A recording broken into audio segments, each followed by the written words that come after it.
नमस्कार साथियों, एक नए वीडियो में आपका स्वागत है। जैसा कि हम पढ़ रहे थे साइंस क्लास 10। पिछले क्लास में हमने आपको पढ़ाया था कि किस तरीके से क्या-क्या चीजें, क्या-क्या चैप्टर हमको पढ़ना है ना? तो हमको और आपको क्या मिलकर पढ़ना है साथ में, यह हमने पिछले क्लास में आपको बताया था। यदि हम बात इस क्लास की करें तो आज हम कुछ बेसिक चीजें समझने वाले हैं। वे बेसिक चीजें काफी अनिवार्य हैं। उन चीजों की मदद से ही आप अच्छे तरीके से समझ पाओगे साइंस को। समीकरण आपको अच्छे से समझ में आना शुरू हो जाता है। जैसे आपने पढ़ा होगा कि क्यों फार्मूला, पानी का फार्मूला H2O ही होता है, क्यों HO2 नहीं होता है ना? ये क्यों सही है और यह क्यों गलत है? यह चीज जो है क्यों ऐसा ही होता है, इन्हीं चीजों के बारे में आज हमको पढ़ना है। यदि आपको साइंस बिल्कुल नहीं आता है तो आप थोड़ा देर ठहरिए, आपको कई चीजें यहाँ समझ में जरूर आएंगी। चलिए बात करते हैं, आगे बढ़ते हैं अपने क्लास में। तो यदि हम देखें पहले तो कि क्या चीज हमको पढ़ना है, तो आप 3 टर्म सुने होंगे, इलेक्ट्रॉन, प्रोटॉन और न्यूट्रॉन। परमाणु, अणु, ये सब चीजें आप शायद सुने हों। परमाणु क्या होता है या अणु क्या होता है? तो देखिए, कोई भी वस्तु हो, जैसे कि एक चाक का एग्जाम्पल लेते हैं। एक चाक है, चाक को यदि हम दीवार पे मलें तो कई टुकड़ों में, छोटे छोटे टुकड़ों में टूट जाता है। तो ये जो छोटे छोटे टुकड़ों में जो चाक टूट रहा है, वे छोटे छोटे टुकड़े, उसको हम बोल सकते हैं कि उसके अणु है, या फिर बोल सकते हैं उसके परमाणु है। अब वे जो छोटा एकदम महीन सा जो टुकड़ा है, उसको भी यदि हम तोड़ पाए, तो यदि उसको भी तोड़ दें तो वह और छोटा हो जाता है। वह बनता है आपका इलेक्ट्रॉन, प्रोटॉन और न्यूट्रॉन। क्या क्या बनता है? इलेक्ट्रॉन, प्रोटॉन और न्यूट्रॉन, जिसको हम आसानी से तो नहीं देख सकते ना, सीधे तौर पे तो नहीं देख सकते, लेकिन सूक्ष्मदर्शी के सहायता से देख सकते हैं। वैज्ञानिकों ने यह पता लगाया कि परमाणुओं को और छोटा करने पे हमको इलेक्ट्रॉन, प्रोटॉन और न्यूट्रॉन भी उनसे मिलते हैं। तो कोई भी तत्व किससे बने होते हैं? इलेक्ट्रॉन, प्रोटॉन और न्यूट्रॉन से बने होते हैं। सबसे छोटी इकाई यही है। इससे भी छोटे होते हैं, क्वार्क होते हैं, ये सब चीजें होती हैं, लेकिन उसको आपको नहीं पढ़ना। अभी आपको इतना ही जानना है कि कोई भी वस्तु किससे बनी होती है? इलेक्ट्रॉन, प्रोटॉन और न्यूट्रॉन। इलेक्ट्रॉन को हम ई से दिखाते हैं, ई पे माइनस, स्मॉल ई पे माइनस, कि इसका मतलब क्या है? इलेक्ट्रॉन, यह माइनस चार्ज वाला होता है। प्रोटॉन पे हम पी पे प्लस दिखाते हैं, और न्यूट्रॉन पे कोई चार्ज, ना तो प्लस होता है ना तो माइनस होता है, न्यूट्रॉन पड़ा रहता है। ठीक है?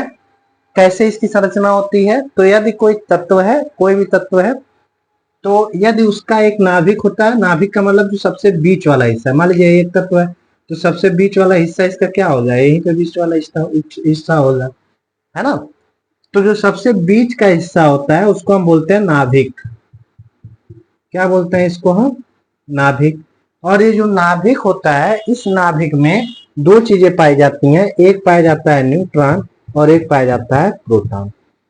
यह दो चीजें कहाँ पाई जाती हैं? आपकी नाभिक में। तो इलेक्ट्रॉन कहाँ गया फिर? 3 चीज से मिलकर बना होता है ना, हमने बताया। इलेक्ट्रॉन कहाँ गया फिर भाई? तो इलेक्ट्रॉन जो है, यह इस नाभिक के चारों तरफ वृत्ताकार कक्षा में परिक्रमा करता है, मतलब इसी में चलता रहता है। इसमें क्या होता है? इलेक्ट्रॉन। ठीक है? कई कक्षाएं होती हैं, इसको हम कक्षा बोलते हैं। कक्षा के L M N O P है जो नाम रखा जाता है इसका। तो एक के कक्षा है, एल है, ऐसे ही कई कक्षाएं हो सकती है। ठीक है? तो ये चीज आपको पता चल जाए कहाँ से कैसी होती है। तो नाभिक में कौन कौन होता है? न्यूट्रॉन होता है, जो कि उदासीन होता है। उदासीन का मतलब क्या है अभी बता रहे हैं। प्रोटीन जो होता है, प्रोटॉन जो होता है वे प्लस होता है, और इलेक्ट्रॉन जो होता है वे माइनस होता है। बाहरी कक्षाओं में चलता रहता है, घूमता रहता है। ठीक है? यदि हम इसमें और आगे बढ़े और बात करें कि न्यूट्रॉन, उदासीन का क्या मतलब है? न्यूट्रॉन का, उदासीन का मतलब ये है कि देखिए, उदासीन कौन हो सकता है? उदासीन कैसे लोग होते हैं? जिनको कोई फर्क नहीं पड़ता, है ना? एक कहावत है, एक मतलब जोक है कि एक बार एक पंजाबी कोई था, तो उनका एक दोस्त आया और बोला कि मेरे घर में आग लग चुकी कि मतलब आग लगी हुई है। तो बोला मेनू की, है ना। तो बोला ठीक है, लेकिन तेरे घर में आग लगी है, सेनू की, मतलब हम लोगों को क्या है फिर, आज तुमको क्या है। जैसे वो क्या हुआ, कहानी ऐसे सुनिए जोक में कि पहले क्या हुआ, एक पंजाबी था, उसका कोई दोस्त आया। अब उसका दोस्त आया तो बोला कि आग लगी हुई है। तो ये जो आदमी सोया हुआ था, लेटा हुआ था, वो बोला मैंने थी, मतलब मुझको क्या है। तो फिर वह बोला अरे भाई तेरे ही घर में आग लगी हुई है। तो बोला तुमको क्या है फिर, तुम क्यों इसके लिए परेशान हो। तो फिर बोला कि ठीक है, अब आग लगी हुई है तो लगे दो, और तुमको क्या दिक्कत है। तो ऐसे ही स्थिति इसकी है, न्यूट्रॉन की है। न्यूट्रॉन को भी कोई फर्क नहीं पड़ता, आग लगे या फिर ना लगे, न्यूट्रॉन को कोई फर्क नहीं पड़ता। इसको किसी से कोई क्रिया करना ही नहीं है, ये चुपचाप पड़ा रहता है एकदम उदासीन। जैसे कुछ लोग होते हैं ना एकदम उदासीन, आलस आ रही है, नहा लो, नहीं नहाना, काम करते करते थक गए हैं, सो जाए, नहीं, ऐसे तो लोग नहीं होते हैं। सोते सोते मोबाइल देखते देखते थक गया तो फिर क्या किया, थकान मिटाने के लिए मोबाइल देखना शुरू कर दिया। तो ऐसे लोग जो होते हैं वह उदासीन कैटेगरी में आते हैं। तो न्यूट्रॉन उदासीन होता है, इससे बाहरी दुनिया से कोई मतलब नहीं है। फिर बात करते हैं हम प्रोटॉन की। प्रोटॉन पॉजिटिव होता है। धनी व्यक्ति को आपने देखा है, धनी व्यक्ति ज्यादा भटकता नहीं है। यदि कोई धनी है बहुत ज्यादा, जिसके पास पैसा है, वो ज्यादा भटकेगा नहीं, वे एक स्थान पे पड़ा रहेगा, थोड़ा मतलब अच्छे से मेहनत से रहेगा, ठीक है। अब फिर जो इलेक्ट्रॉन है वे बेचारा है थोड़ा गरीब, और गरीब आदमी का क्या काम है, काम करके किसी तरीके से पैसे कमाने हैं। तो वह काम खोजता रहेगा, हमेशा ही काम खोजेगा कहीं जाके। तो इलेक्ट्रॉन का वही काम है। इलेक्ट्रॉन देखिए माइनस है ना, यानी कि गरीब है, रीड में है, तो हमेशा क्या करता रहता है, इधर उधर चलता रहता है, ठीक है। तो ये आपको समझ में आ चुका होगा। न्यूट्रॉन कहाँ होता है, नाभिक में। प्रोटॉन भी कहाँ होता है, नाभिक में। प्रोटॉन प्लस होता है तो कोई काम नहीं करता, और इलेक्ट्रॉन बेचारा माइनस होता है, इसलिए चारों ओर बाहरी कक्षाओं में घूमता रहता है। और इसको माइनस वाला है तो इसको लोग यहाँ रहने भी नहीं देते, इसको बाहर कर देते हैं। इसके पास पैसा है तो इसको बीच में रखते हैं, इन लोगों को जा दूं बाहर। तो इस तरीके से इलेक्ट्रॉन का इज्जत है, ठीक है। लेकिन ये इलेक्ट्रॉन बहुत काम की चीज है, ठीक। अब आप कह सकते हो कि सर ये तो ठीक है, समझ में आया, लेकिन कोई एग्जाम्पल देके समझाइए। तो मान लेते हैं एक एग्जाम्पल, हम बहुत छोटा सा एग्जाम्पल आपको देते हैं। जैसे कि एग्जाम्पल के लिए कौन सा तत्व लें हम, सोडियम ले लेते हैं, Na। किसको लेते हैं, सोडियम को। सोडियम का परमाणु क्रमांक होता है 11। कितने नंबर पे है, 11 नंबर पे है। यानी कि इसमें अब देखिए, ये जो परमाणु क्रमांक क्या होता है, आप जब आवर्त सारणी देखोगे तो उसके बगल में लिखा रहेगा हाइड्रोजन का 1, 2, हीलियम का 2, लिथियम का 3, इस तरीके से आपको लिखा हुआ मिलेगा, ठीक है। तो आप देखोगे अन्य का तो वे 11 लिखा हुआ मिलेगा, इसको हम कहते हैं परमाणु क्रमांक। अब ये जो परमाणु क्रमांक होता है, जो 11 नंबर परमाणु क्रमांक है, यह परमाणु क्रमांक 11 नंबर वाला परमाणु क्रमांक, तो इसमें कैसे इलेक्ट्रॉन होता है, तो देखिए ये जो परमाणु क्रमांक है इसको हम किससे दिखाते हैं, जेड से। 11 को किससे दिखाएंगे, जेड से, यानी कि ये परमाणु क्रमांक है। जेड बराबर क्या, परमाणु क्रमांक। अब जेड है, परमाणु क्रमांक है जेड। अब यह जेड जो है यह एक चीज के बराबर होता है, जितना जेड हो, यानी कि जितना परमाणु क्रमांक हो उतने ही उस तत्व में, यानी मतलब सोडियम, सोडियम में इलेक्ट्रॉन की संख्या कितनी होगी, 11। जितना परमाणु क्रमांक उतने ही इलेक्ट्रॉन, यानी कि माइनस वाला कितना है, 11 है।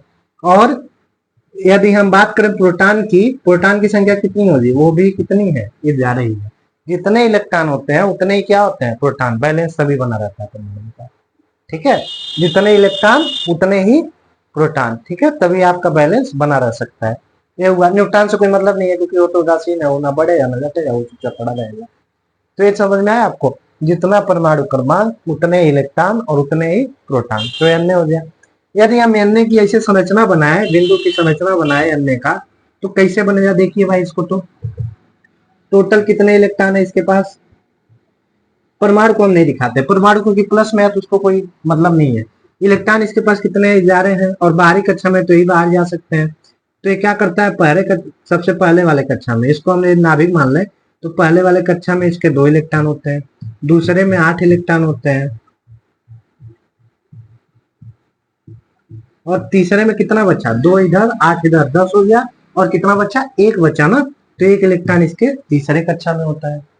तो ये इजारे इसका पूरा हो गया। अच्छा, अब आप ये सोच सकते हो कि सर आप ये बता दीजिए कि काहे पहले में 2 इलेक्ट्रॉन भरे आपने, और काहे इसमें 8 इलेक्ट्रॉन भरे, और काहे उसमें 1 ही इलेक्ट्रॉन भरे, हम एक ही में इजारे क्यों नहीं भर दिए? क्वेश्चन आ सकता है ना। तो उसके लिए एक रूल होता है जिसको आप फर्स्ट ईयर में पढ़ने वाले हैं, लेकिन फिर भी मोटी मोटा हम बता देते हैं। देखिए, भरने का तरीका क्या है, जो आपका पीरियोडिक टेबल होता है उसमें 4 ब्लॉक होते हैं। क्या होता है? ब्लॉक, 4 ब्लॉक होते हैं। सबसे पहला जो 2 लाइन होता है, ऐसे इस क्रम में आप चलिए, तो पहला 2 लाइन होता है वे यस ब्लॉक का होता है। किसका होता है? यस ब्लॉक का। यस ब्लॉक क्यों कहा जाता है अभी पता चले आपको। यस ब्लॉक का होता है। फिर ऐसे ही आप देखोगे 10 लाइन जो होती हैं उसको हम कहते हैं डी ब्लॉक, और फिर जो ऐसे सीधी लाइनें होती हैं 6, उसको हम कहते हैं पी ब्लॉक, और कुछ लाइनें अलग से पीरियोडिक टेबल में निकाल के रखी गई हैं उसको हम कहते हैं एफ ब्लॉक। तो यह 4 ब्लॉक होते हैं, एस पी डी एफ। ठीक है, एस पी डी एफ, ये 4 ब्लॉक। सबसे पहले एस, फिर पी, फिर डी, और फिर एफ। ठीक, अब इसमें एक चीज जानिए क्या होता है। एक वैज्ञानिक से अफबाहु, वैज्ञानिक का नाम छोड़िए, परिचय छोड़िए उनका, ठीक है, इसको समझते हैं। अब उन्होंने क्या बताया, उन्होंने यही बताया भरने का जो तरीका है, इलेक्ट्रॉन कैसे भरे जाते हैं, कितने कक्षा में क्या भरे जाते हैं, इसको उन्होंने बताया। तो उन्होंने कैसे बताया इलेक्ट्रॉन भरने का तरीका? उन्होंने बताया यूं कि मान लेते हैं, यदि हम ये बात करें कि एक कोई तत्व है, कोई भी तत्व हो सकता है आपके हिसाब से, जैसे अन्य था ना, तो अन्य हो सकता है। तो उन्होंने बताया कि 4 कक्षाएं होती हैं, 4 प्रकार से मतलब ब्लॉक होते हैं, S P D F, 4 block होते हैं। उन्होंने एक चीज बताया कि देखिए, जो 4 ब्लॉक होते हैं, यस ब्लॉक में जब भी कहीं यस आए तो वहां कितने इलेक्ट्रॉन अधिक से अधिक भरे जा सकते हैं? 2 इलेक्ट्रॉन। अभी एक एग्जांपल से बताएं जो समझ में आ रही है, अभी शायद समझ में ना आ रहा होगा आपको। पी, पी कहीं आ जाए, पी ब्लॉक आ जाए, तो उसके कितने कहाँ पी आता है तो अधिकतम कितना भरा जा सकता है? तो उन्होंने बताया कि इसमें 6 भरे जा सकते हैं, 4 बढ़ता जाता है। ठीक है, एस पी डी आ जाए तो 10, और एफ आ जाए तो 14 इलेक्ट्रॉन भरे जा सकते हैं। और भरना कैसे है, याद कैसे रखना है? तो जैसे ऐसे लिखिए, 1 पहले क्या आता है? यस, फिर क्या आता है? 1 के बाद 2, नीचे आ जाइए 2 यस, और एक और बढ़ा दीजिए, यस के बाद क्या आ रहा है? 2 पी। ठीक है, फिर 3 यस, 3 पी, 3 डी, 3 तक गया, इसके बाद 4 पर 4 यस, 4 पी, 4 डी, और एक और बढ़ा देना है, तो डी के बाद क्या है? एफ। ठीक, फिर 5 yes, sorry 5 yes, 5 P, 5 D, 5 F. और कुछ बढ़ा सकते हैं आपके बाद? नहीं, 4 ही ब्लॉक होते हैं ना, तो यहीं तक जा सकता है। 6 S, 6 P, 6 D, 6 F, 7 S, 7 P, 7 D, 7 F. अब देखिए क्या करना है आपको, तीर बनाना है ऐसे। पहले क्या है? 1 एस, फिर तीर बनाइए, फिर तीर बनाइए ऐसे। हर लाइन का एक एक आना चाहिए। जैसे इसमें क्या आना चाहिए? पी आ जाए, इधर क्या आएगा? इसमें यस आएगा ना, ऐसे बना लीजिए। इधर भी पहले डी आएगा, डी के बाद पी, फिर यस, ऐसे ही एक एक, कोई हर लाइन में एक ले लीजिए ऐसे ही तिरछा। ठीक है, यह अब बाहू ने बताया था, बहुत ही आसान रूल है। अभी आपको चीजें बहुत आसानी से समझ में आएंगी। ठीक है,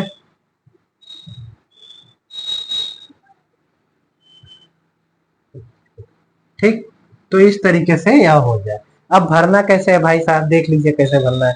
तो हम अन्य वाला एग्जांपल लेते हैं। अन्य के पास कितने इलेक्ट्रॉन है टोटल? तो आपने बताया परमाणु क्रमांक 11 है, तो यानी कि इसके पास 11 इलेक्ट्रॉन है। टोटल कितने इलेक्ट्रॉन भरना है हमको? 11 इलेक्ट्रॉन। पहले क्या आ रहा है? यस आ रहा है, 1 यस आ रहा है ना, 1 यस आ रहा है। यस का मतलब कितने इलेक्ट्रॉन? 2 इलेक्ट्रॉन। तो अधिकतम कितने इलेक्ट्रॉन? 2 इलेक्ट्रॉन। फिर क्या आएगा? तीर देखिए, ये तीर यहाँ खत्म हुआ, ये तीर आ गया, दूसरा तीर ना कहाँ पे आया? 2 यस पे। यस आया तो कितने इलेक्ट्रॉन? 2 इलेक्ट्रॉन। इधर आ जाइए, फिर क्या आया? 2 पी, कितने इलेक्ट्रॉन पी आया? तो 6 इलेक्ट्रॉन। टोटल कितने भर दिया आप? 2, इसको काउंट कीजिए, 2 2 2 4 6 4 10, 10 इलेक्ट्रॉन भर चुके। एक इलेक्ट्रॉन बचा है, 2p के बाद क्या है? 3s। इसमें यस में अधिकतम कितने भरे जा सकते हैं? 2 इलेक्ट्रॉन। लेकिन हमारे पास बचा कितना? 1 इलेक्ट्रॉन। तो हम इसमें कितना भरेंगे? 1 इलेक्ट्रॉन। ठीक है, अब देखिए बनाते कैसे हैं संरचना इसकी। तो ये अन्य है, ये 11 इसका परमाणु क्रमांक है। संरचना बनाने के लिए क्या करना है भाई साहब, तो ये नाभिक मान लेते हैं। पहले 1 वाले में देखिए कितना है, 1, 2 इलेक्ट्रॉन है केवल, यही 2 है ना, तो 2 इलेक्ट्रॉन हम इसमें बना देते हैं। ठीक है, इसको ऐसे इलेक्ट्रॉन दिखा दीजिए या बिंदी दिखा दीजिए, आपकी मर्जी। फिर 2 वाला कहाँ कहाँ हो रहा है, एक यहाँ है, कितने हैं टोटल, 2 यहाँ पे, 6 यहाँ पे, 8 इलेक्ट्रॉन है। तो दूसरे में कितने इलेक्ट्रॉन, 8 इलेक्ट्रॉन, 3 4 5 6 7 8, 8 इलेक्ट्रॉन। और फिर क्या है, अंतिम वाला है, तीसरा है, तीसरा ऐसे बना लेते हैं। तीसरे में कितना इलेक्ट्रॉन, 1 इलेक्ट्रॉन। यही चीज हमने भरा था वहां पे, है ना, इसी चीज को भरा था, बाकी कुछ और खास नहीं था, ऐसा कुछ खास नहीं किया था हमने। तो इस तरीके से आप क्या भरते हो, इलेक्ट्रॉन भरते हो। एक और एग्जांपल देखते हैं हम। जैसे मान लीजिए आपके सामने आ जाए कोई एक तत्व है, अभी तो आपको तत्व का नाम ज्यादा नहीं पता होगा, तो इसलिए ज्यादा कठिन हम नहीं लेते हैं, थोड़ा आसान कोई उठाते हैं जो आसानी से आपको समझ में आ जाए। चलिए तत्व का नाम ही भूल जाइए, कोई तत्व नहीं लेते हैं। हम ऐसा करते हैं कि मान लीजिए कोई परमाणु क्रमांक जिसका 30 हो। अब किसका 30 है आप लोग जानिए, कोई कोई तत्व है जिसका परमाणु क्रमांक कितना है, 30 है, और हमको उसको बनाना है, उसकी संरचना बनानी है। तो कैसे बनाएंगे हम, पहले तो पहले वो एस वाला लेंगे, तो वह 1 एस, एस में कितना भरा जा सकता है, 2। फिर क्या आएगा 2 एस, 2 एस में कितना, 2। फिर क्या आएगा 2 पी, एक तीर खत्म हो जाए ना, इस तीर को लेना है ना, तो 2 पी पे 6, फिर 3 एस पे 2, फिर ये तीर भी खत्म। अब इस पे 3 पी पे कितना आता है, पी जब होता है तो कितना आता है, 6 इलेक्ट्रॉन। फिर 4 एस, 4 एस आता है तो कितना इलेक्ट्रॉन, 2 इलेक्ट्रॉन। फिर 3 डी, डी आता है तो कितना इलेक्ट्रॉन, 10 इलेक्ट्रॉन। काउंट कर दें एक बार क्या कितना हो रहा है, देख लेते हैं। 2 2 2 4, 6 4 10, 2 12, 6 18, 2 20, 20 10 30, 30 कंप्लीट। यानी कि अब इसके बाद नहीं बढ़ाना है ना। अब इसको बनाएंगे कैसे, तो सबसे पहले नाभिक हो जाए एक, ठीक है। पहले कक्षा में कितने इलेक्ट्रॉन देखिए, तो पहला कक्षा एक ही है स्थान पे है, तो 2 इलेक्ट्रॉन, बिंदी बना लेते हैं इस बार, 2 इलेक्ट्रॉन, इसको नाभिक को एन से लिख देते हैं। 2 इलेक्ट्रॉन पहले कक्षा में। दूसरे कक्षा में 2 यहाँ है, यानी कि 2 6 2 8 इलेक्ट्रॉन। तो दूसरे कक्षा में कितने इलेक्ट्रॉन आएंगे, 8, 1 2 3 4 5 6 7 और 8। फिर तीसरे में 2 यहाँ, 6 यहाँ, 8 हो गया, और 10 यहाँ, 18 इलेक्ट्रॉन। तीसरे कक्षा में कितने इलेक्ट्रॉन आए, 18, 1 2 3 4 5 6 7 8 9 10 11 12 13 14 15 16 17 18। ये बनाना आसान है ना आपके लिए, ऐसे ही संरचना बनाई जाती है। फिर चौथा वाला बच्चा है, चौथे में कितना, चौथे कक्षा में 2 इलेक्ट्रॉन, 1 2 हो चुका, आपकी संरचना बन चुकी। ऐसे ही बनाया जाता है इसमें। ठीक है, समझ में आया कैसे संरचना हम बना रहे हैं। ये चीज बहुत आसान चीज है, यह ना समझ में आया तो फिर बेकार है आपके लिए, है ना। बहुत आसान है कैसे संरचना बन रहा है, कैसे इलेक्ट्रॉन भरे जा रहे हैं। अच्छा अब एक चीज और ध्यान दीजिए, देखिए इसमें सबसे आखिरी में कौन सा कक्षा आ रहा है, आखिरी में 3D आ रहा है, 3D पे 10 आ रहा है ना, सबसे आखिरी में तो 3D आ रहा है ना। तो यानी कि कहाँ पे हो जाएगा, तीसरे, यानी कि डी वाले में, डी वाला यानी कि कौन, डी वाला मतलब कौन, डी वाला मतलब हुआ आपका, यह आपका डी ब्लॉक में हो जाए, एस ब्लॉक में नहीं हो जाए, क्योंकि अंतिम में डी ब्लॉक आ रहा है। तो जो अंतिम में आता है वही ब्लॉक हो जाता है आपका। ठीक है, और इसमें इसकी, अब इसमें होता है एक संयोजकता, एक टर्म क्या आती है, संयोजकता, ये भरने आ जाए आपको। अब एक टर्म आता है इसमें, टर्म आता है इसमें संयोजकता। संयोजकता क्या होती है, तो देखिए जो सबसे अंतिम कक्षा हो, सबसे अंतिम कक्षा संरचना आपने बनाई है ना, सबसे अंतिम कक्षा कौन है, यही वाली है। इसमें कितने इलेक्ट्रॉन है आपके, 2 इलेक्ट्रॉन है। कितने इलेक्ट्रॉन है, 2 इलेक्ट्रॉन है। ठीक है, यहाँ पे 2 इलेक्ट्रॉन है। अब बताइए, एक होता है अष्टक का नियम, तो 2 इलेक्ट्रॉन है। अष्टक का नियम क्या कहता है कि किसी भी चीज के या किसी भी तत्व के अंतिम कक्षा में जब भी हो 8 इलेक्ट्रॉन यदि होता है तो उसका अष्टक पूरा माना जाता है। कितने इलेक्ट्रॉन, 8 इलेक्ट्रॉन। यदि 8 इलेक्ट्रॉन नहीं है तो अष्टक पूरा नहीं है, तो अष्टक पूरा करना पड़ेगा। अष्टक मतलब 8 इलेक्ट्रॉन होने चाहिए। ठीक है, और कितने इलेक्ट्रॉन यहाँ पे हैं, 2 इलेक्ट्रॉन, तो इसको अष्टक पूरा करना पड़ेगा। तो यह 2 इलेक्ट्रॉन क्या करेगा, यह 2 इलेक्ट्रॉन क्या करता है, इसके पास 2 तरीके अष्टक पूरा करने के लिए। कितने की कमी है, 6 इलेक्ट्रॉन की। तो यह किसी से क्या करे, अपना 6 इलेक्ट्रॉन ले जाके बोले कि भैया ऐसा कीजिए, अब हमको 6 इलेक्ट्रॉन दे दीजिए, हमारा अष्टक पूरा हो जाए। ठीक है, और दूसरा कंडीशन क्या है कि ऐसा करो, तुम हमारा 2 इलेक्ट्रॉन ले लो, हम तुम्हें हमारा एक अच्छा ही खत्म कर दो, क्योंकि इसमें 2 इलेक्ट्रॉन है, ये हम नहीं संभाल पा रहे, इसको जाने दो, इतने में हम खुश हैं। यही कह सकता है ना। तो 2 स्थितियां हैं। अब आप खुद को उसके स्थान पे रखिए, आप बताइए आप क्या करोगे।